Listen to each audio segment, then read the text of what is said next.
Police say a human head found in Staffordshire could belong to a body found in Manchester. The headless corpse was found under a railway arch near Piccadilly before Christmas. A tornado sweeps through a housing estate near Oldham. And knights from Manchester and London square up to do battle for the Commonwealth Games.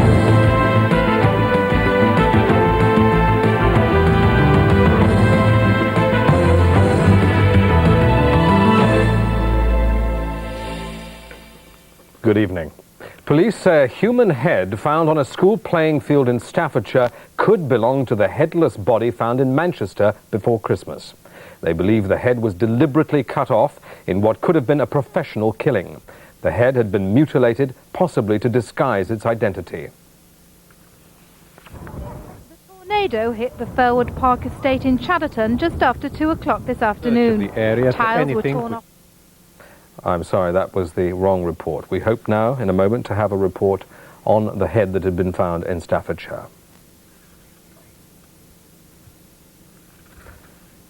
Well, it doesn't look like it's coming immediately. Perhaps we should go.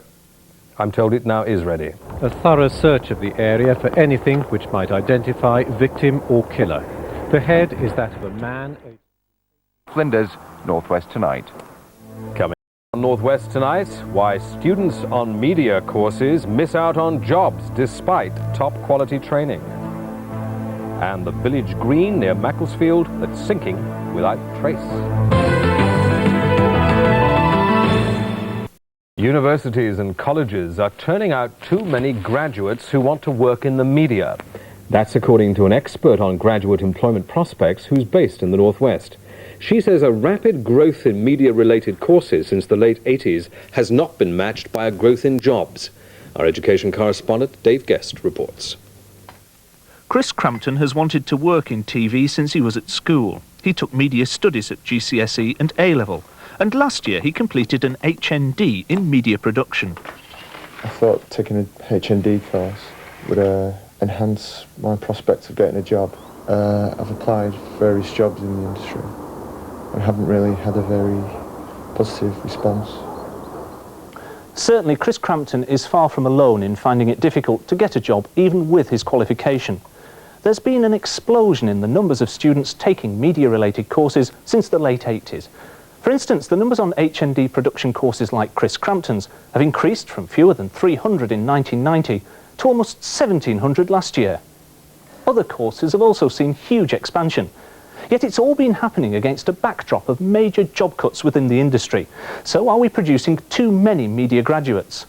Pat Raderick represents the Manchester-based Central Services Unit, which monitors graduate employment prospects.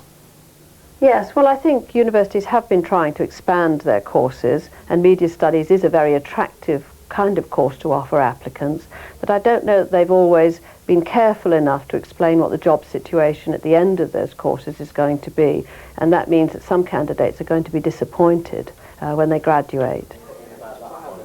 The University College Salford has been running HND media courses for several years. Last year, 2/3 of its students found jobs within the industry. This summer, the first batch of graduates from its degree course in media production will be launched onto the market. No one here is under any illusions, though, about how difficult it will be to find work.